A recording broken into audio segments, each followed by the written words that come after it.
to follow up, like I said, we look at every post that everybody make. We might not answer them in a timely manner.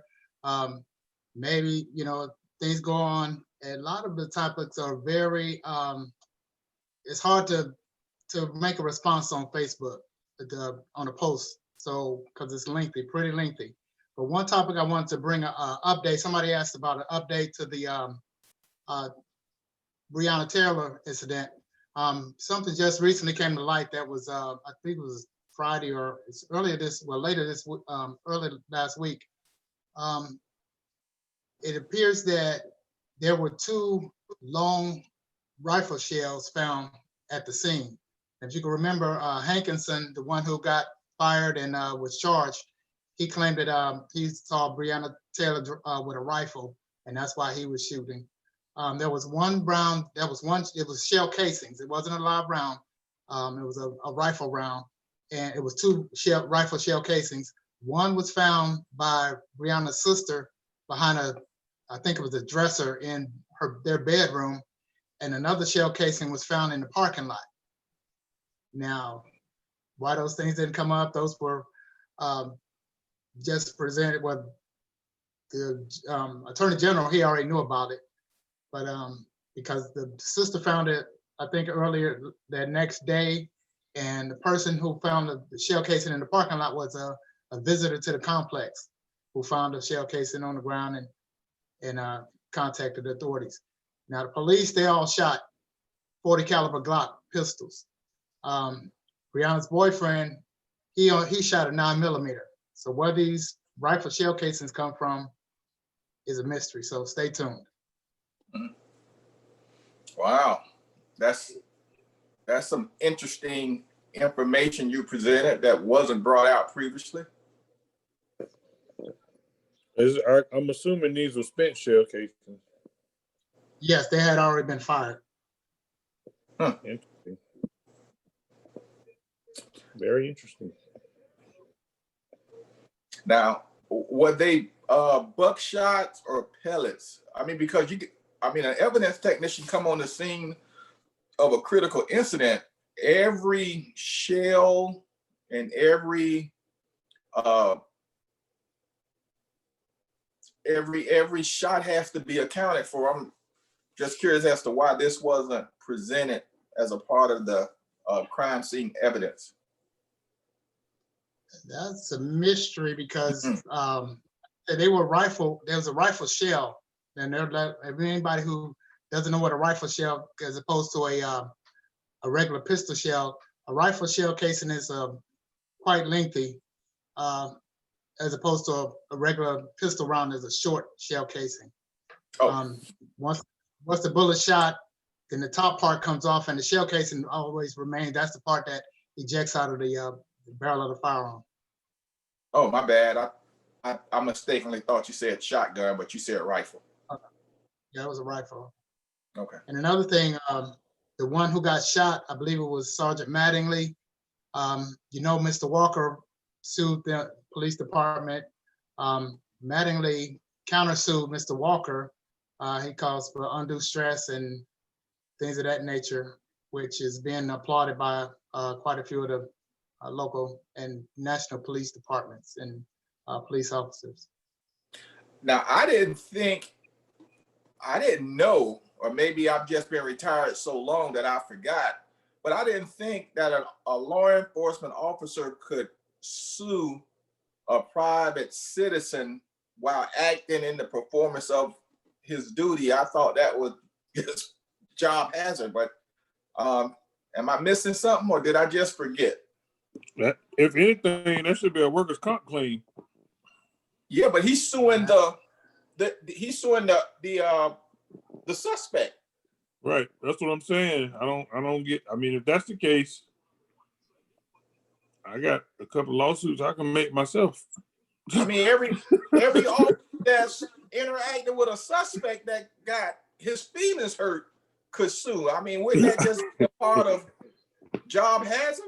I mean, you can't sue the citizen for liability because we came on board knowing that that's what they do. I mean, okay. Yeah, I mean, there's some aspects of it that are innate. So yeah, I mean, you're right. We could be suing people for it almost every other day, really.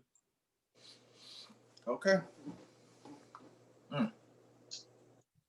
And full disclosure, we all know that it's election eve, and everybody's kind of anxious and apprehensive, and you're not alone, because us three, we're the same way, and we was like going back and forth. Should we go on? Should we not go on tonight? It's like, hey, if anything, it'll be about an hour or so of a distraction because all you're going to hear about tomorrow is going to be the election. So, we want to say the show must go on. So here we are. Yeah. Okay. Well, let's dive into today's show. And we had got a series of questions from one of our members, and that had a few questions. So we kind of wanted to address their questions one by one. There were several questions, so we want to give each question the time they justly deserve. So we may or may not get to all the questions in this episode and may do a follow-up next week if need be. But they were some really good questions, and we'll start off with their intro, where they asked, as a police officer, when and if the officer feels threatened, as the officer may claim he did in Philadelphia in the recent shooting death, do they not tase the person first, or do they just automatically go to gun and shoot? Is that the training? In this case, the Philadelphia officers, they didn't, the two officers that responded to the scene and did the shooting, they did not have tasers. The department said they weren't able to afford tasers to equip everybody in the department. So these two officers didn't have any tasers. So that was, one of the things that hindered them from using the taser. Another thing, when they came up on the scene, almost immediately upon their arrival, it's a chaotic scene. The families, they're hysterical. The guy, I believe his name's Mr. Williams. I can't remember if that's his name or not, but he was in a state of emotional distress because he had mental illness problems previously. They already knew about it.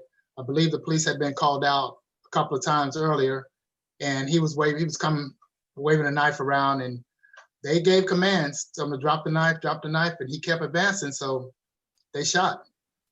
And in my training, and I'm sure you guys training also, especially defensive tactics, a knife, you're gonna shoot at 21 feet, they can advance on you. We actually we used rubber knives in the academy and simulated a knife attack. And it's actual fact that person can get up on your person rather quickly from that 21-foot space. So they did what they had to do. I'll just add in that more often than not, someone armed with a knife will probably get shot with a firearm, not with a taser. And a knife is a deadly weapon, so you're not going to meet a deadly weapon with a non-lethal weapon. So the Philly incident, I don't think is one that we should lump into the categories of, why did the police have to shoot him, et cetera, et cetera. Although he may have had a mental problem, he bought that one. If you are armed and law enforcement is present, you're probably gonna get shot. Especially if you're wrapped in brown skin. Well, the family stated that they do not want any type of charges against the officers because they understand the nature of the incident that happened. So yeah, I mean, I don't think this shooting is one that should have a protest behind it. I mean, this isn't that kind of situation. It's the one nobody put your uniform on and go to work and say, okay, I hope I run into this today. We'll try to avoid that at all costs if we could, but it's the nature of the beast. And if you encounter that, somebody had a knife, like I said, you're probably getting shot. Period. I'm gonna answer matter of factly because that's how it would be dealt with on the scene because things are happening so quick. So I'm just gonna go with what the policy and training says. It says that if we are met with deadly force, any action that could cause death or great bodily harm to ourselves or someone else, that is justified for the use of deadly force. It doesn't say that we have to shoot them in the arm, shoot them in the leg, because some people can still advance. And at that point, if you are justified in the use of deadly force, that means that that person was trying to critically hurt or kill you or someone else. And that's just matter of fact. We don't have time to figure out their mental capacity, how good of a person they were, character references. All we see is imminent, and I guess that's the operative word. Imminent danger is you have no way out. This person is literally trying to kill you or someone else. That's no way out.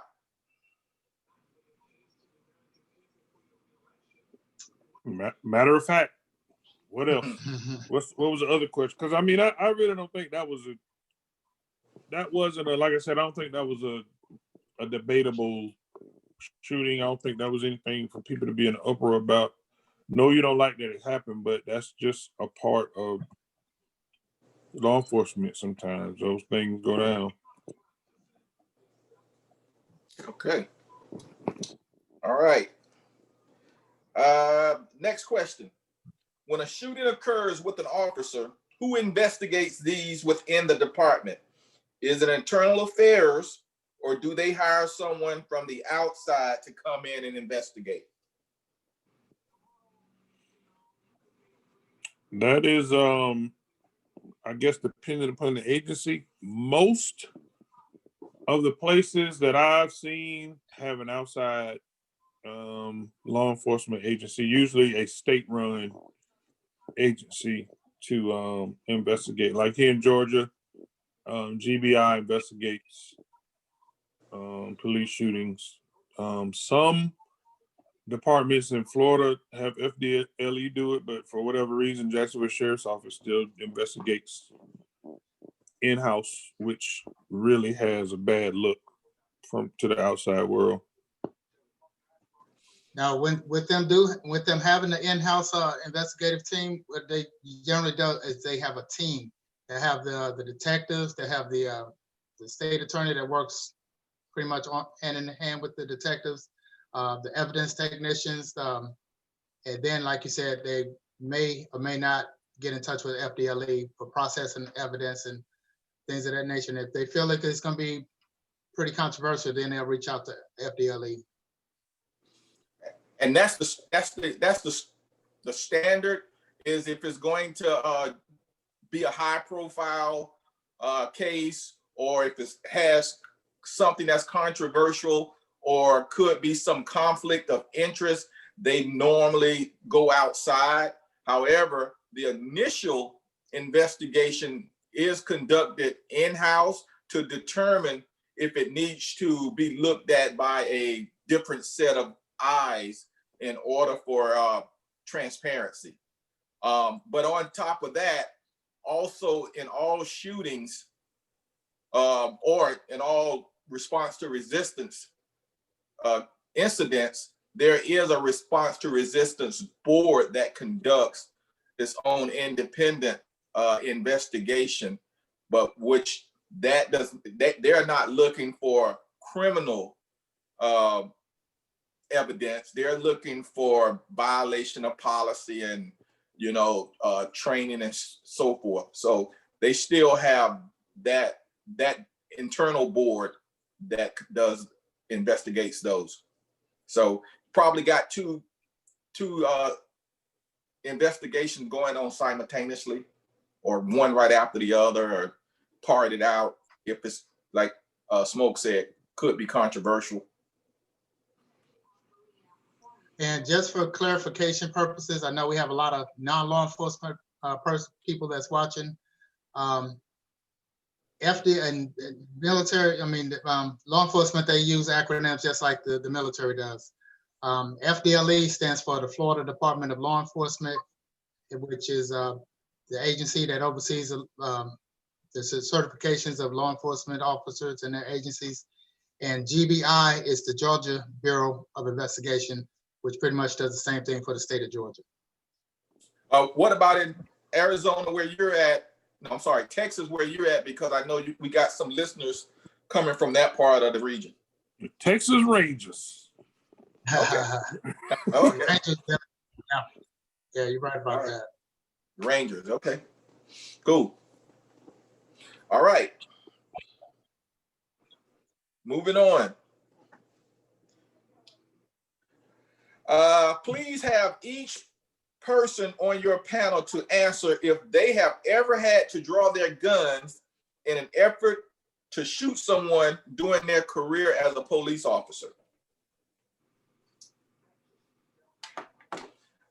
I'll go first because mine is pretty easy. Yes, I have drawn my gun on numerous occasions. I think that every officer will ultimately routinely draw their gun, because a lot of time that's just being for safety reasons, being proactive for unknown circumstances. You want to be ready. I've never had to shoot anyone. No one has ever shot at me nor shot me.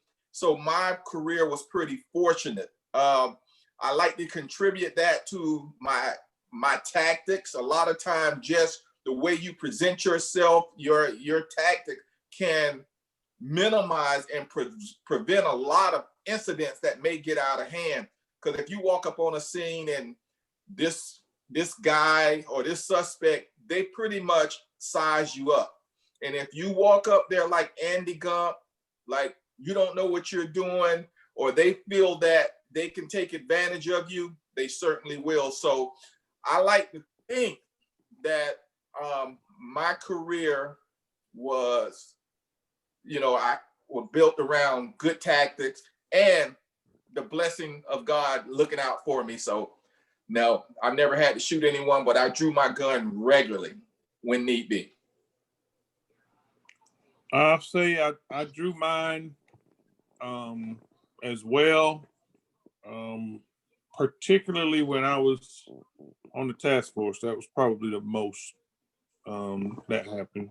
And I came during that same time frame really close to killing a man because he had his hands on a 45 caliber handgun.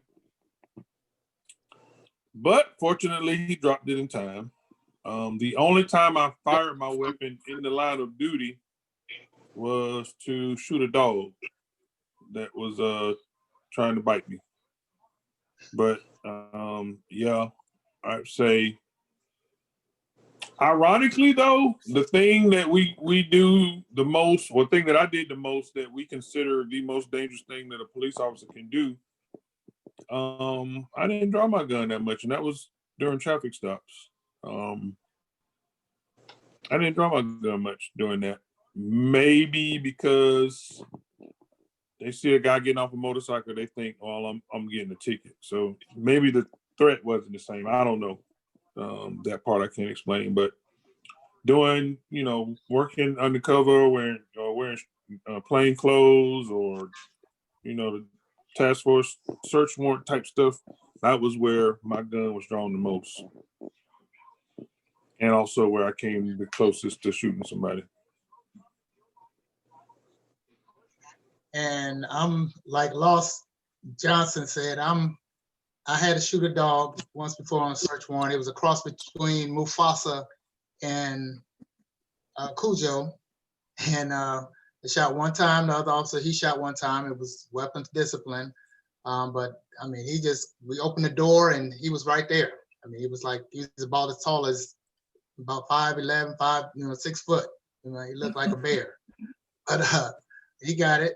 And other than that, I've drawn my weapon. I've been on numerous specialized units, including SWAT, narcotics, and I drew my weapon many, many times. The closest I've come close to I could have had numerous justified shootings, what they call justified, because of the person making overt movements, not showing their hand right away, this and that nature.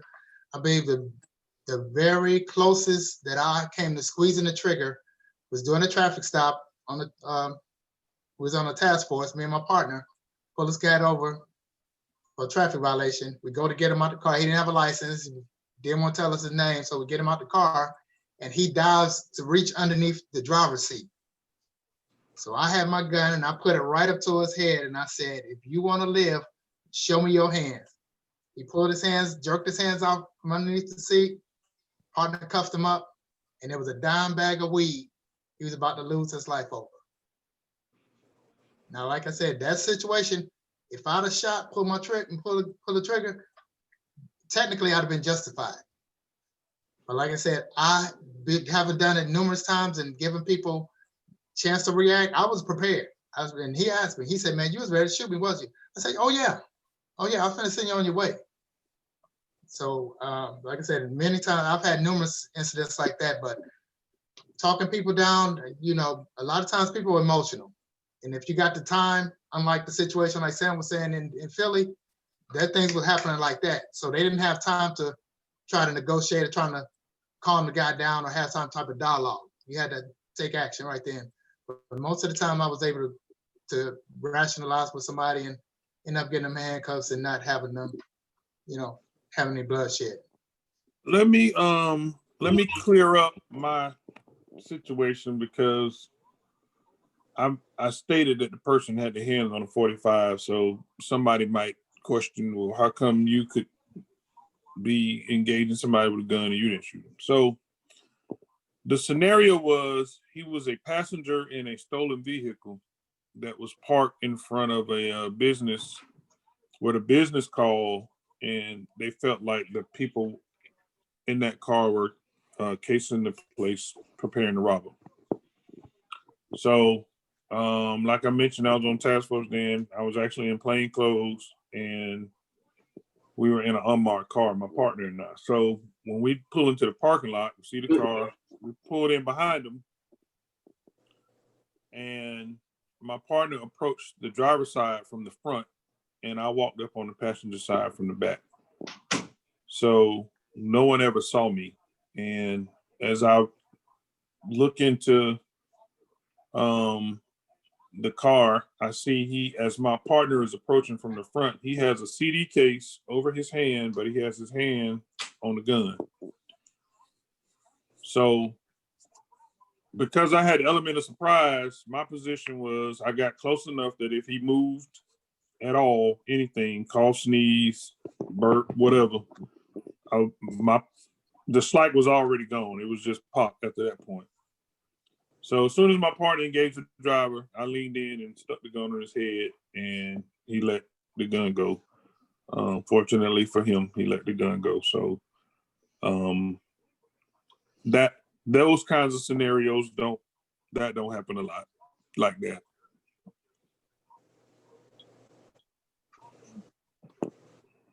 Okay. All right. This next question is pretty much a follow-up to the one we just answered, which is, has anyone on the panel ever been involved in a shooting whereby they were suspended and while the investigation was ongoing or going on? I haven't been in a shooting, so that is a no for me. They took although I shot a dog, they took my gun. I think because the dog I shot belonged to someone that works for the Times Union. So I I think that shooting got more scrutiny than shooting a dog should have gotten, but whatever. You know, I've never been suspended or anything for being involved in a shooting, but I have had the customary 3 days off if you're present during an officer-involved shooting. That happened a couple of times. I was present during an officer-involved shooting where my partners have shot somebody, and that's pretty much so you're not suspended without pay. It's like they give you a mental health like 72 hours to, and you then during that time frame you go talk with in a group session to a therapist and stuff like that, which is necessary. I mean, because different people handle different situations, different ways. Some people, they can't handle it and they think, they focus on it, they can't sleep. Some people, it's like, yeah, he did what I had to do, he did what he had to do, life goes on, so that's very important for that time frame to be given to officers. They can't go right back on the street the next day, because that would definitely put the public at risk, in my opinion. Right, Agreed. right. Okay. Next question. Does anyone on the panel know of anyone whom they work with shoot a person, citizen that is, and you felt that the shooting was not justified?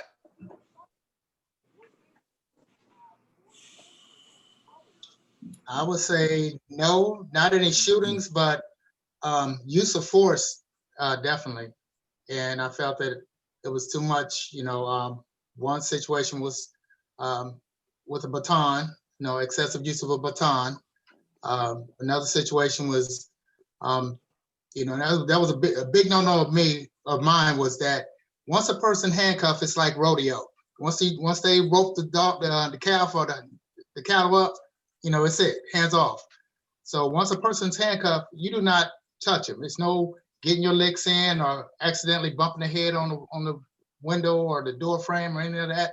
So I've had some heart-to-hearts with some people that did those type of things, and in addition to doing the next step, speaking with the supervisor. I would say the same for me. A shooting, no, but excessive use of force, yeah. I actually at least once initiated an excessive use of force complaint on an officer, and he ended up for that got suspended. But in the long run, he ended up getting run off because he had a few more excessive use of force complaints that were sustained. So, yeah, but no, I haven't been with anyone that was involved in the shooting that I felt wasn't right. My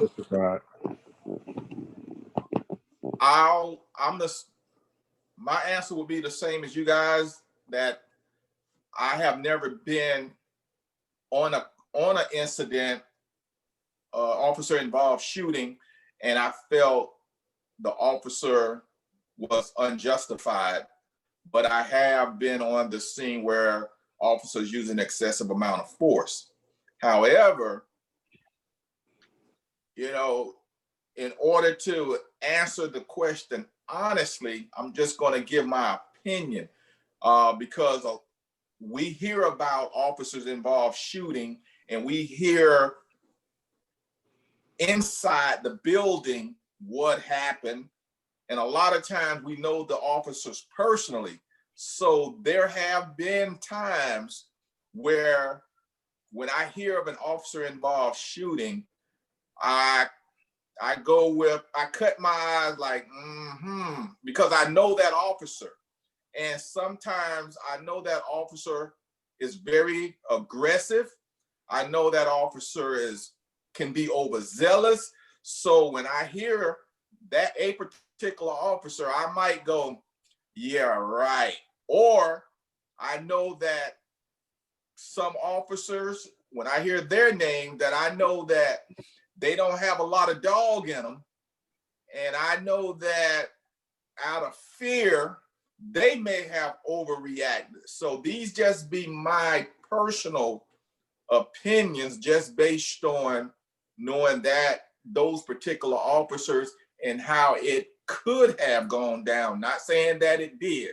So yeah, I have had opinions, but never witnessed.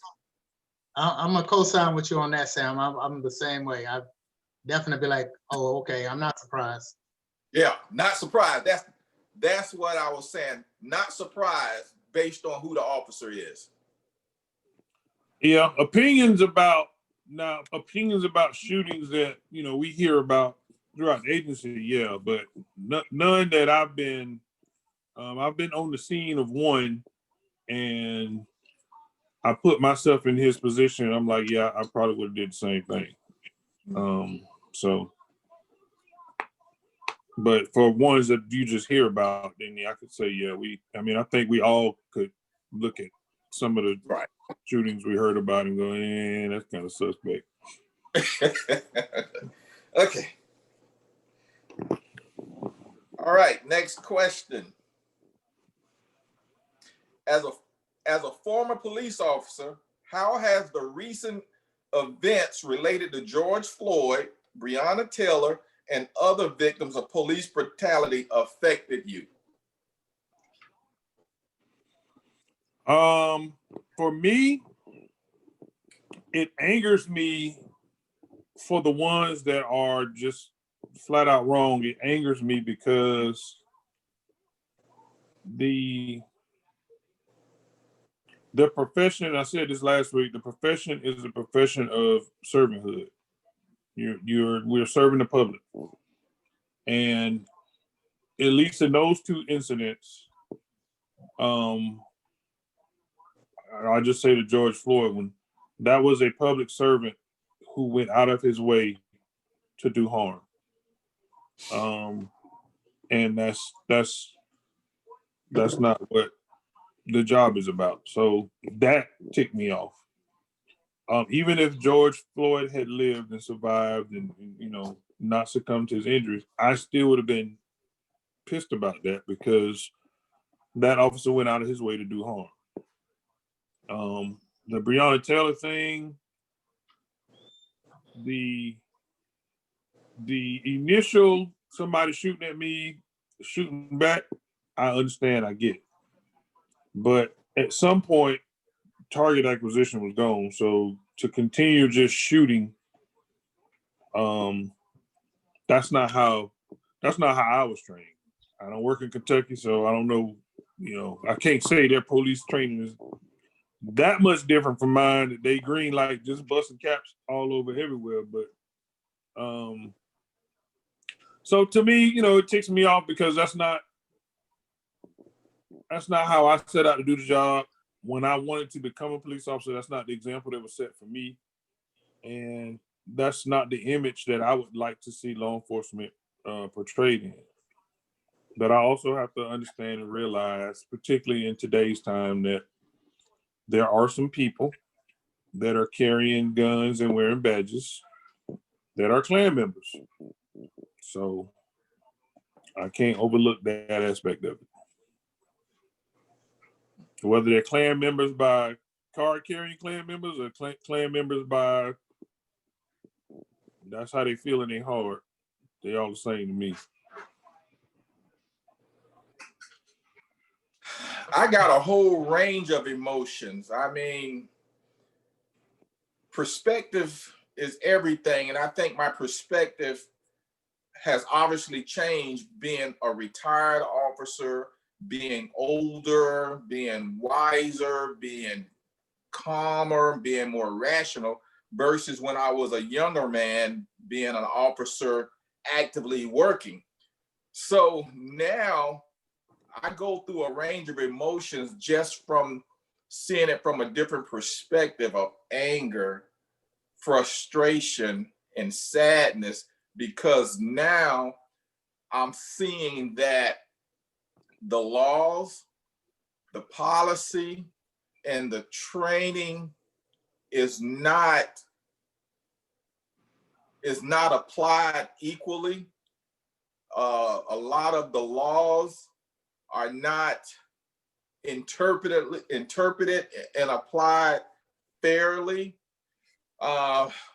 Things that is obvious, I'm seeing officers active duty and retired holding the thin blue line, justifying things that by the optics that we can visibly see is wrong.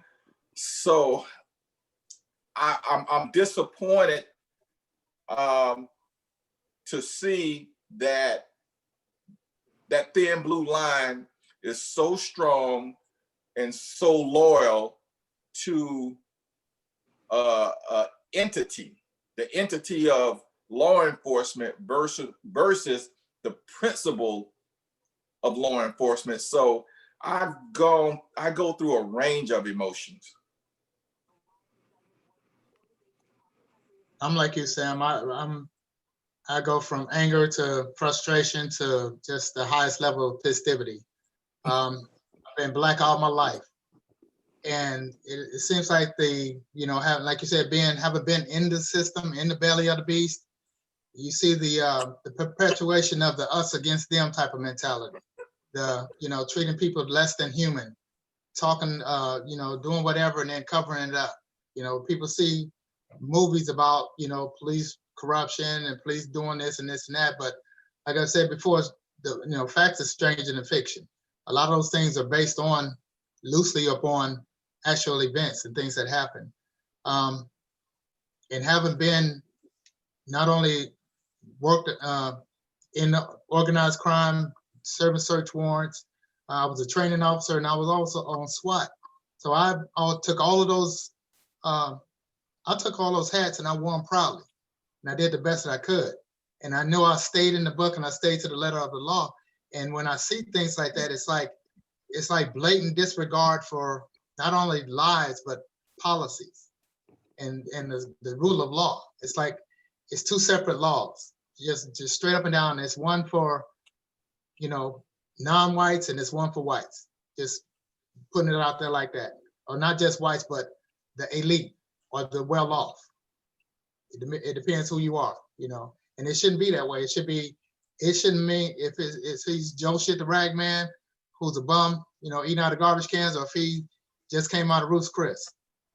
Treat people the same, and you do the same action you would if somebody was on one side of town as opposed to the other. And it's changed. I've answered a lot of questions. I get a lot of inbox messages and text messages, and some phone calls about just trying to explain why this happened or what that happened. And I don't sugarcoat anything. I'll tell them, hey, that shouldn't have happened. I can't tell you why it happened. It was wrong, point blank, period.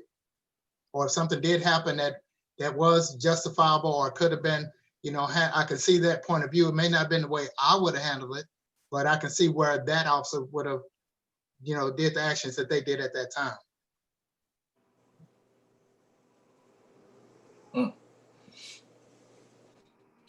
Okay. Next question. Can you provide an update or elaborate on the situation going on with Breonna Taylor's information that was not submitted to the grand jury? Smoke, you did that at the beginning, right? Yeah, somewhat. Yeah, some of that. And another thing is Daniel Cameron, the Attorney General, is fighting tooth and nail to keep everything sealed. He doesn't want anything else to go anywhere. He wants to leave it as it is. But there's outcry. There's more jurors that's coming forward and saying, hey, we wanted to charge everybody. We wanted to use it, put additional charges, but he told us these were the only things that we could charge with. So the Breonna Taylor's attorneys and Walker's attorneys, they're trying to get another attorney general to look at it or get the case reopened to get additional charges. So we'll just stand by. I could see if we have a change of administration after January 20th, 2021, I could see a United States AG reopening that and looking at it federally.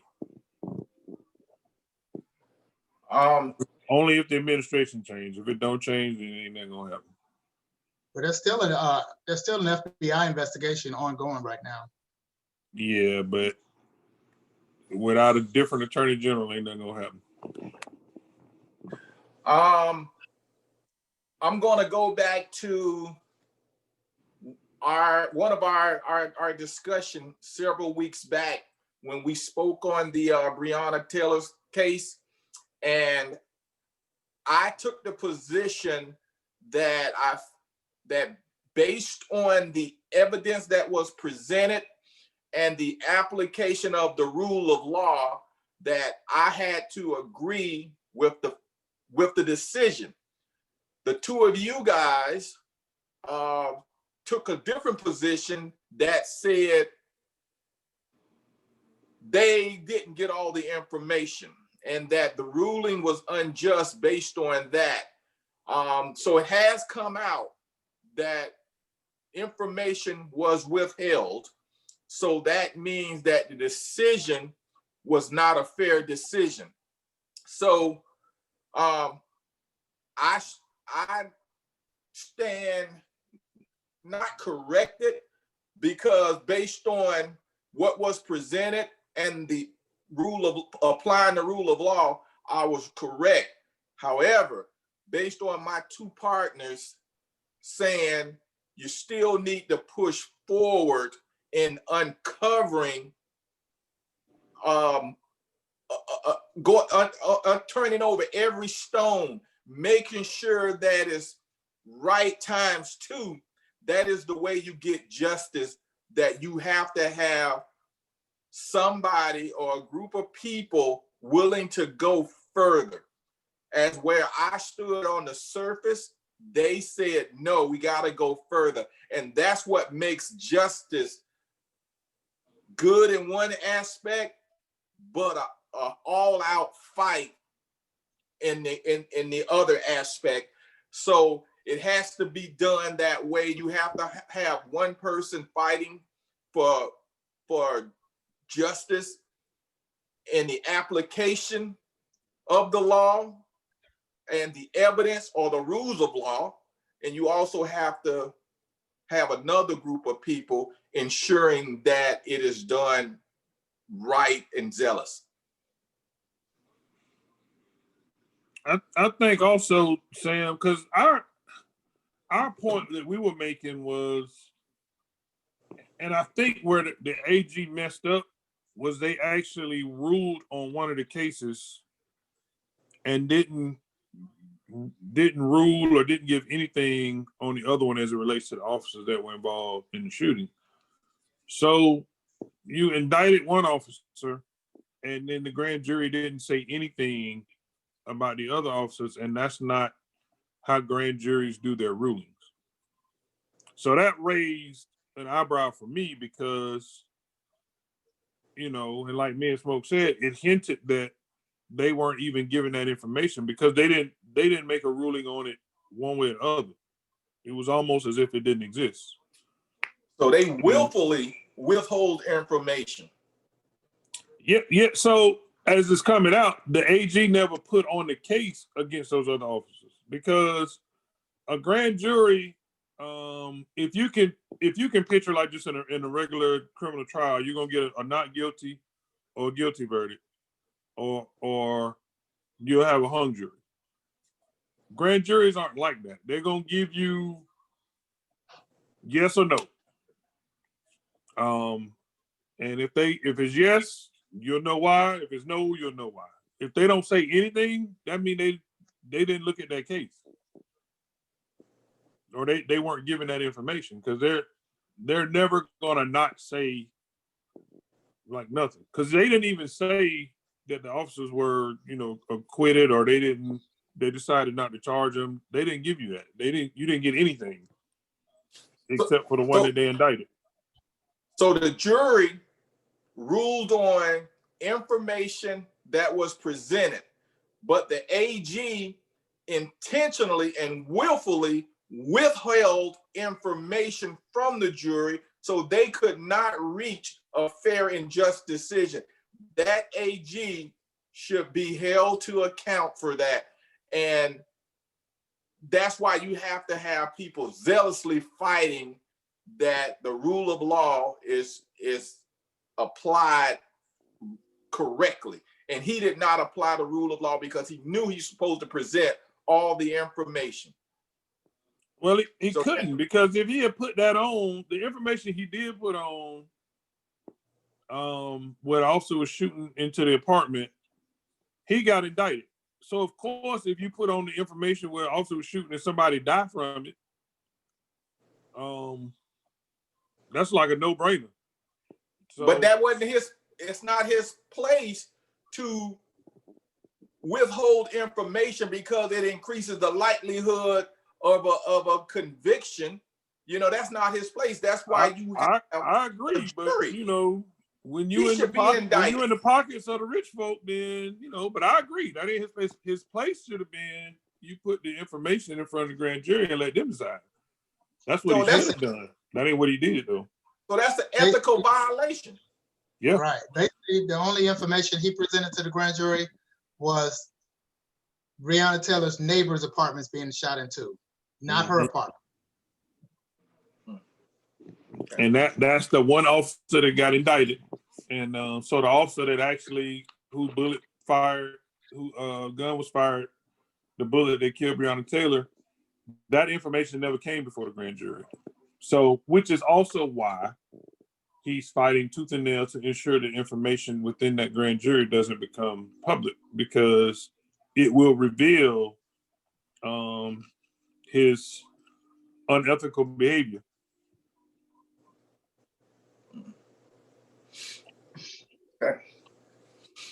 All right.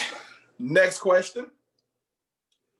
If a police officer or a law enforcement officer is suspected of doing things unethical, or a judicial officer, let's throw them in there also, is there a number that citizens can call to report that unethical behavior? And I'm not really speaking of calling the department, because as we all know, a lot of them, those people are not ethical either. I think I'm referring to maybe like the Attorney General, or the mayor's office, or a city councilman. All those people you just mentioned can be contacted.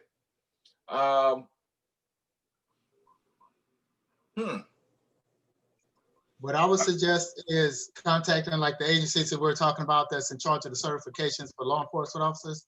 In Florida, FDLE, in Georgia, GPI, in Texas, the Texas Rangers. If that's the case, if you know of somebody that's in a department, a different police department, contact them, ask them what do they think. If you can trust them, 9 times out of 10 they'll be able to get point you in the right direction. Yeah. City councilman, mayor, any of those, maybe even consulting with an attorney, and maybe they can guide you in the right direction. But I do understand the skepticism of reporting something to the department, whereas you feel that they may cover it up or sweep it under the rug. So, yeah. Or report it to the news media. News media, yes.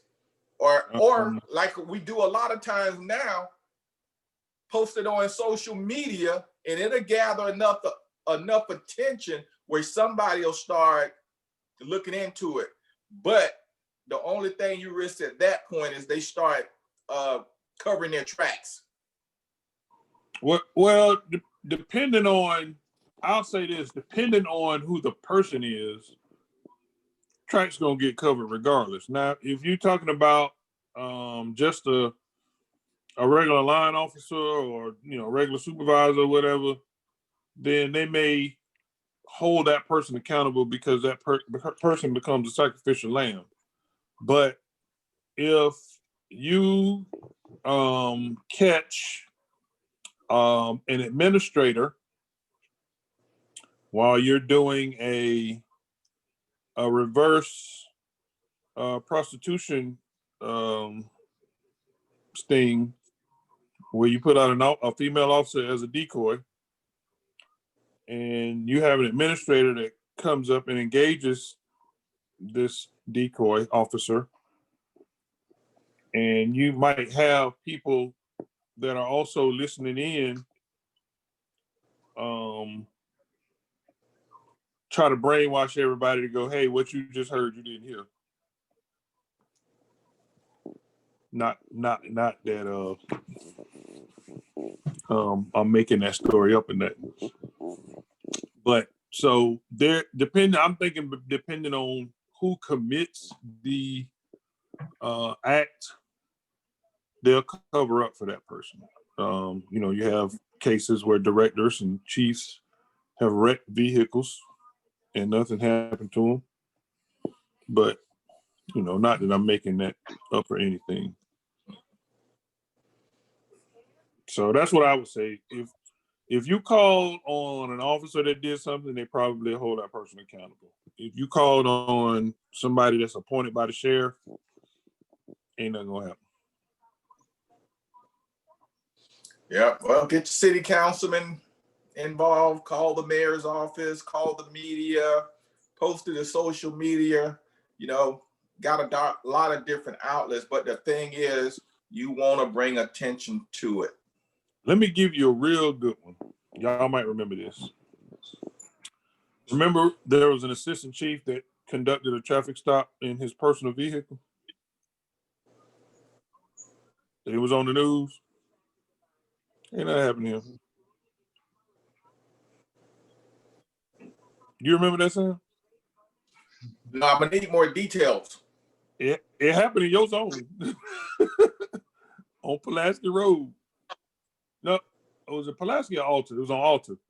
How did it end? I mean, if he pulls someone over legitimately for driving recklessly or something like that, and he said, I have to take action, but if it was some other reason or it didn't end well, I have to know. I'll tell you this.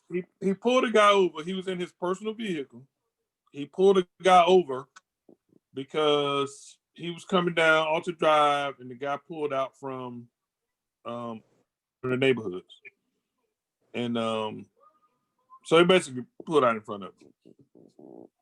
So he pulled him over, and the guy had a camera in his car, so he caught the entire interaction on camera, and Channel 4 ended up with it. Cussed the guy out, all kind of stuff. It's completely unprofessional. I'll send you the link. Yeah, I must have was. If it's still up, because I think they took it down because, again, of who it was. Right. So I don't even remember that one. I must have was in my own world looking forward to retirement. Probably so, but it happened in your zone. Okay. Okay. All right. Next question. In your opinion, what do you think can be done to turn the situation around with citizens not trusting police officers, and police officers maybe thinking that they're always in harm's way or in a situation where they may be harmed and perhaps causing them to use cloudy judgment, etc.? That's a good one. I'll throw out the mistrust between the community and police I think exists because of some of the differences in treatment between certain races and other races. And Sam, you alluded to this too, certain races and other races and certain classes of people versus other classes of people determined by how much money they have or how much political influence they have. So the well-connected, they don't have a problem with the police. Because if they do have a problem with the police, they make a phone call. Whereas John Q. Citizen, who ain't got contacts or connections with nobody, if they do have an issue with the police, I mean, there's no recourse for them. So quite naturally, there is a level of I don't trust you. Like sometimes during my time that I would stop cars, I would see people and I walk up to the car with their, palms up and they're going overboard trying to be sure that I see their hands. And so I chuckle at that and I'm like, I appreciate that, but this is not that kind of stuff. Like, I'm not trying to search your car and all that kind of stuff. That's not what this is about. This is what you did. This is our business, that's not it. So the thing that I hate about it all is all law enforcement gets painted with the same broad brush.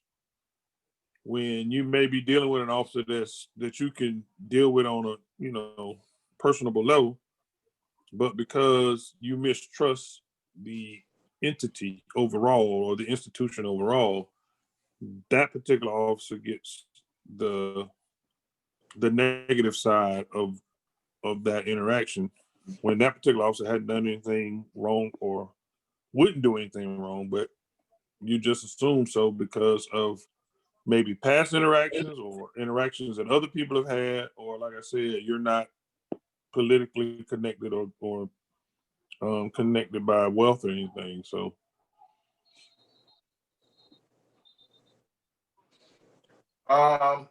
you want to go, Richard? You want me to go? I'm just gonna be brief. I don't know. In today's climate, I don't know. It's gonna be kind of difficult to go. How the things that I did in my beat in my area is that you're assigned to a beat as a patrol officer. That's your assigned area. That's what you're responsible for. What I did, and it was always I was put on what they call the worst side of town, and it's letting the people know, hey, I'm there for you. I'm not here to put everybody in jail. I'm here, like you said a lot before, I'm a public servant. I'm not here to lock everybody else. If you got to go to jail, I'm just a cab driver with blue lights on the top. I'm taking you to the jail. Once you get your destination, I'm like an Uber driver. You out of my car, and I'm on one to the next passenger. The jail was the last option. The biggest thing I did was have communication with everybody. I'd go in the neighborhoods and I'd introduce myself, go to the playgrounds, talk to the kids, and just let them know, hey, you need anything, call me. I used to give my personal cell phone number out. And I'd have people call me up to turn themselves in. When I was off duty, they called me and say, hey, man, the people are looking for me. Can you come take me down there? Because I trust you. I don't want them to I don't want them to dump my son or daughter, whoever, or me. And I could trust you. And if I wasn't working, if I wasn't able to do it, I get an officer that I know that I trust, and I'll let the person know, hey, I'm not able to do it, but this is my boy, this is my partner, whatever. I can trust him. He gonna take care of you, and that's how that roll. But that's how that trust, it goes with communication. You have to break that wall down. You got to let them know that you see them on the same level as you. They're still a sir or ma'am, and the little shorties, they, treat them as sirs, man. You call them sir, call them ma'am, they get a kick out of it, but you're still showing a bit of respect to them, But that's the biggest thing, and it's kind of hard, like you said before, because law enforcement officers, you're painted with a broad brush now. I mean, we was painted with one then. Back then, driving in my car, you was one of them crackers. No matter what your race were, you were one of them crackers. And it just goes with the territory. You had to, you got to break that wall down. And now, like I said, that is so much tension going on that's been created. That's a difficult right there. That's going to be a very difficult task. I think what we've been talking about for weeks, weeks on weeks and weeks. And I don't know, and I don't think that it's very difficult to turn this around. The difficulty in first admitting that change needs to take place. So I'll start with talking about the culture that has been created and condoned by the leadership in place. The leadership sets the tone for the agency and the officers. They set the tone on by leading by example or the like thereof, by the policies that they implement. So it's all first and foremost is the culture. And so the culture needs to change. And what do we talk about with changing the culture? You change the culture through your policies. And that's why police reform is being talked about so heavily. So you got to change your policy. You got to change your training methods. You got to enhance your public relations with the citizens, you know, which Smoke talked about, the communication and the relationship and the respect for one another. But that culture is a two-way street. I mean, it's easy to point out the culture of law enforcement because we took an oath, but then there's also that declining culture in society where our society is declining in the respect for law enforcement and for just people in general. So law enforcement and citizens, we come into contact with each other on a daily basis, and there has to be some rules of engagement. So if someone commits a crime, I'm not mad at them if they get caught. You know, that's just the nature of the game. You know, if I catch you, I win. You know, if you get caught, you lose. And if you got rules of engagement, we should accept these rules. So now people not respecting the rules of the game. You know, so I think that a citizen or somebody that commits a crime, hey, listen, you do you. And if you can get away with it, you win. And I ain't mad at you. But if you get caught, then I win. Let me savor my victory. Now, with that, those are rules of, well, I'm not going to abuse you. I'm not going to use excessive force. I'm going to treat you fairly and humanely. But on the other side, you know, if I catch you, you shouldn't be like trying to run and trying to fight, you know, and making all these unfounded allegations. You know, that's just the way it is. So I think we just need to get back to, you know, having some character and integrity about this whole interaction between one another. And again, the trust is lost because the leadership before could deny a lot of police misconduct. But in the 2020, where a lot of things is being caught on tape, video, surveillance, it's right there, and they're still trying to deny it. And that's why the public has lost so much trust, because some things, I mean, you just can't deny.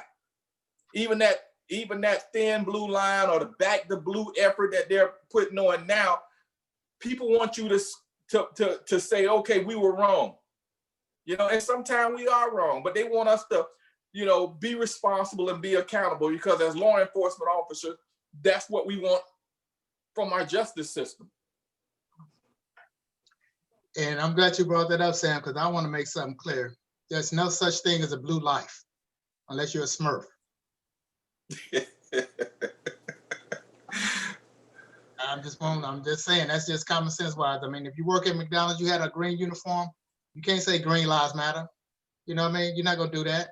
So you can say police officers' lives matter, but don't say blue lives matter. And principal is just antagonizing. You know, And I've seen that back and forth. It's like, like you said, instead of saying, you got a point, we have been wrong, we're gonna start policing our own, we're gonna start doing right from this point forward, whatever, we're gonna try to do better. Don't say, well, this is our team, get over it, whatever, respect our team, because it's not about a team thing. It's not a us against them. It's the human race, So I'm just want to dispel that Blue Lives Matter stuff. Yeah, Blue Lives Matter if you're a Smurf.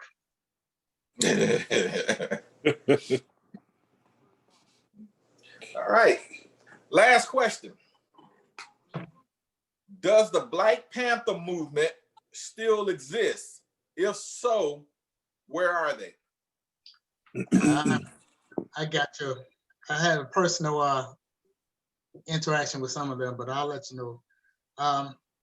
Yes, the new Black Panther Party did come back, but they're not like the original Black Party Panther, which the original Black Party Panthers, old school, I'll call them old school Black Panther, they do not have anything, no association with the new Black Panther Party.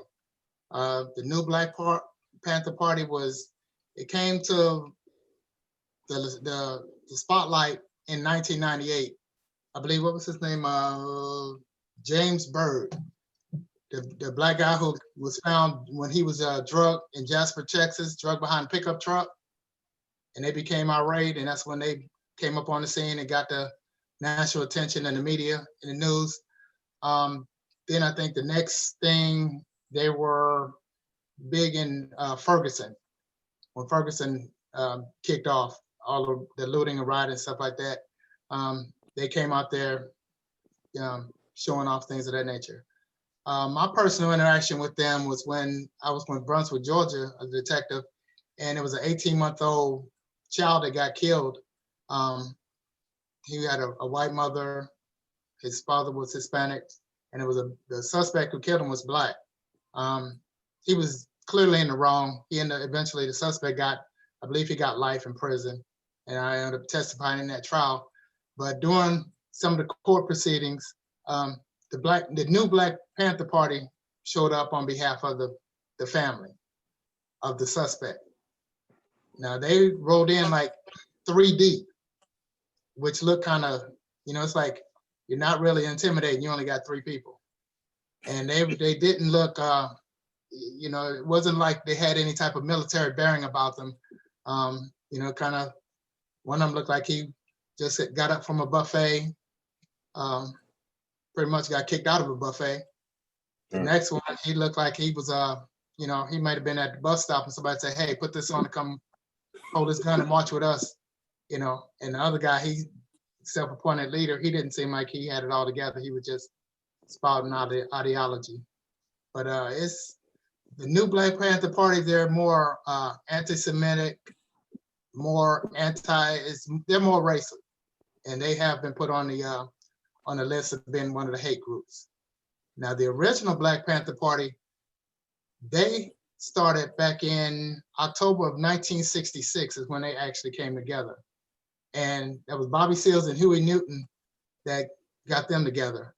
Bobby Seals and Huey Newton, before that, they was working together at the Anti-Poverty League. And their first thing they did was they had guns. They were in California. It was legal to open carry. So they got their guns and they did school crossing for children at the elementary school. That was the first thing they did. Second thing they did was they start policing the police. And that's when the big thing came about with them being armed.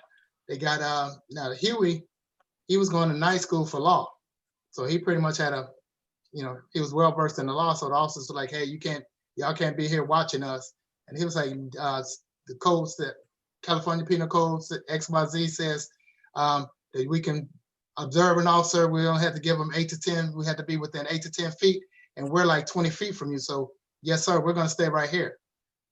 And I think the biggest thing that the threat in California is when the Black Panthers marched upon the Capitol with their weapons, which was open carry. They was within the law. President Ronald Reagan was the governor of California at the time. there was a senator named Mulford, which almost immediately after that incident, he presented a law to prevent open carry in the state of California. And Ronald Reagan also said that, hey, there's no reason for a citizen to be armed and walking around the streets.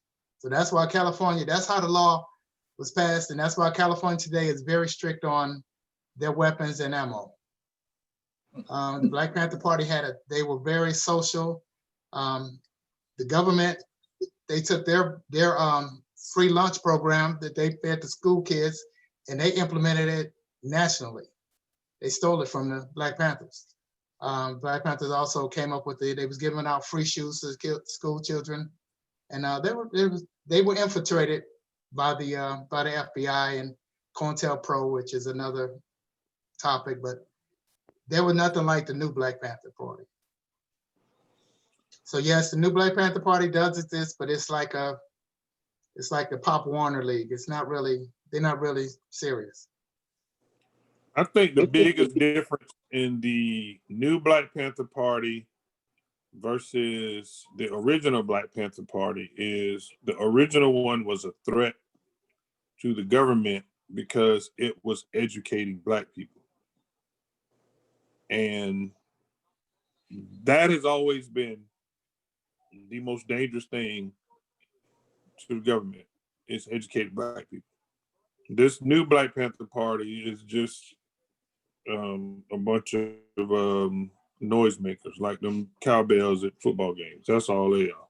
They only show up when something is racially tense. Like I said, the original ones, they had the back of people in their communities, and they educated people. So, like you said, they go around, helping folk and teaching folk how to interact with law enforcement, and what their legal parameters were, and teaching people that, yeah, you can be armed. I've always said gun control and all the gun laws that everybody say they want, it'll happen when Black people start owning guns to the same level as white people. Then it'll change. So yeah, I think for me, that's the biggest difference in the new Black Panther Party and the original one is it was more based in fighting back, but fighting back with your brain.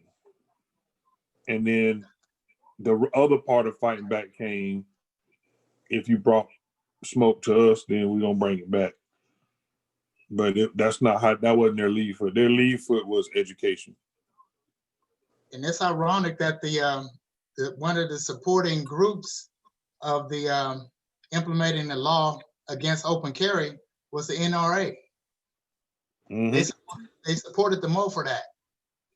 And actually, the Huey Newton and Bobby Seale, they put together the Black Panther Party.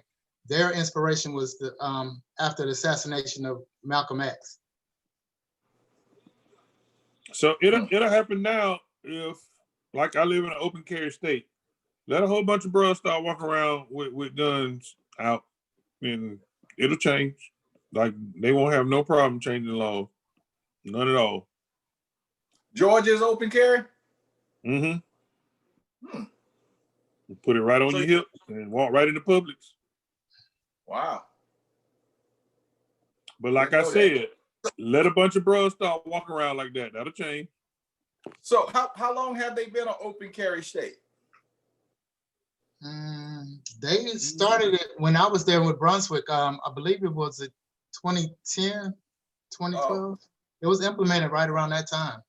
Because we had, that was one of the things that they was grappling with the law, especially with training. It's like, if the guys walk, because we actually had a situation, this guy was walking downtown with a gun in a holster. And we had an officer who wanted to stop the guy. And I told him, I said, no, you can't stop him.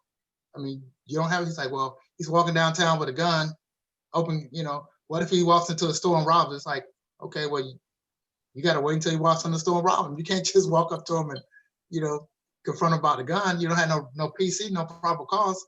But that's one of the differences between policing correctly and policing the way that you're getting complaints. Because majority of the time, officers will go up to that person who's legally carrying a firearm and start questioning them and try to find something that they can arrest him on. They'll question him, get his ID, and if he's got a warrant, then they'll arrest him, say, hey, I came in contact with the subject, and he had a warrant, but they won't say how they got to that point, which would be fruits of a poisonous tree, which would throw that whole case out. Yeah.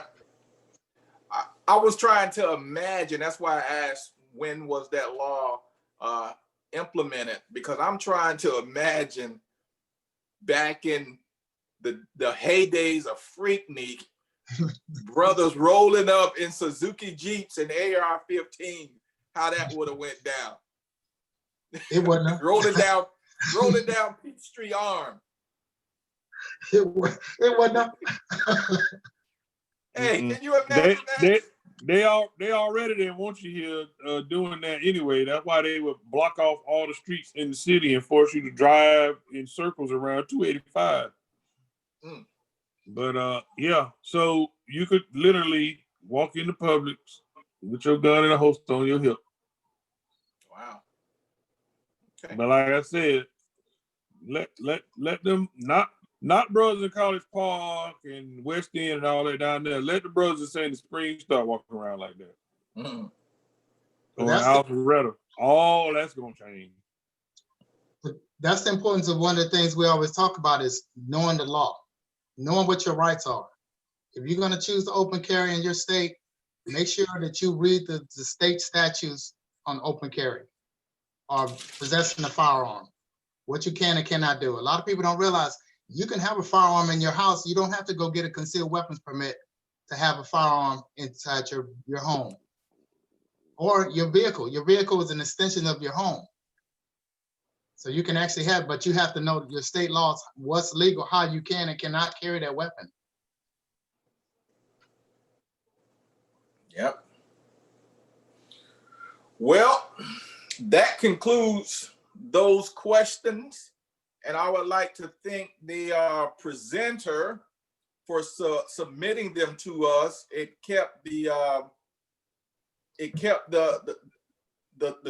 flow of the show structured and going in a logical manner. So I appreciate it, and I'm sure you guys appreciate it also. So I guess what I'm saying is we really look for good questions from our viewing audience that we can respond to, because it's kind of hard week after week after week coming up with stuff to talk about and keep you guys engaged. So again, appreciate it.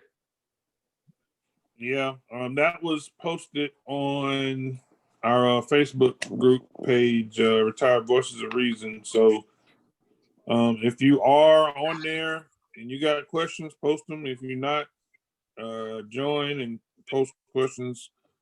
It's a whole lot easier. In fact, that's how this all started, with somebody asking questions. So you got questions, ask them. We love to answer them, and we're gonna shoot you straight. Like Smoke, I'm sure he'll say it. Straight, no chaser. We're gonna color it up for you. We're gonna tell you the truth.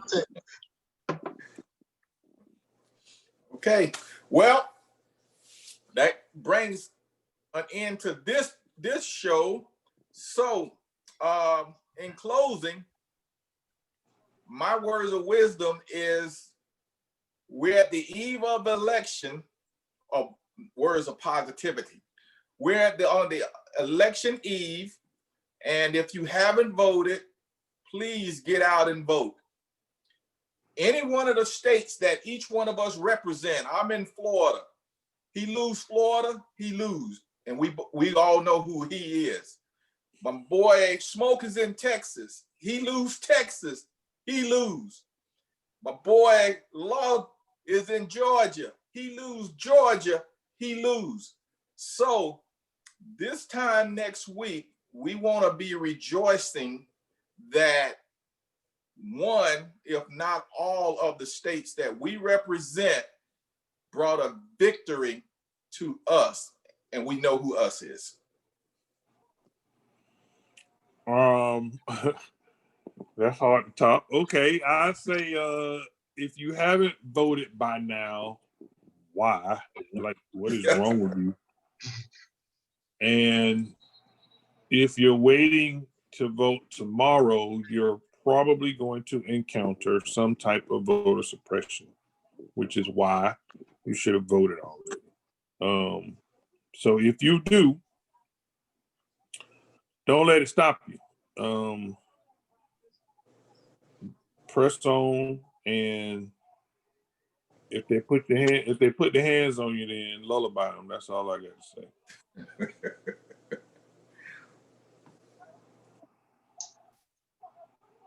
Well, it's no secret. That's why I got the blue. Go blue. Subliminal message there.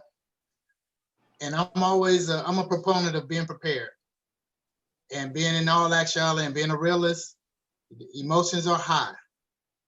With whichever side win or lose, emotions are going to be high. Therefore, I would strongly suggest stock up for a couple of days worth of food, water, gas in your car, some cash in your pocket, just in case you're not able to go out due to people taking a hard loss or taking a loss hard, which is going to be both. It's going to be a hard loss, and they're going to take a loss hard. So it's going to be some crazies. Already some crazies out there. You guys already heard about the bus, Biden bus being tampered with on the way from San Antonio to Austin this past weekend. They were something that would never happen with it. You can, like you say, Law, you can imagine a bunch of brothers doing that to a bus of a Trump bus. You know, they'd be under the jail right now. Mm-hmm. But make sure you have your family prepared mentally, have a plan, and be safe. Keep your head on the swivel. Be safe. Everybody need to be in the house after 7 p.m. Get in the house, lock your doors, and you can peek through the window like that picture with Malcolm X holding his rifle. All right. Well, with that being said, we're going to bring this episode to a close. So until next week, peace. Peace. Go Biden. Go Biden.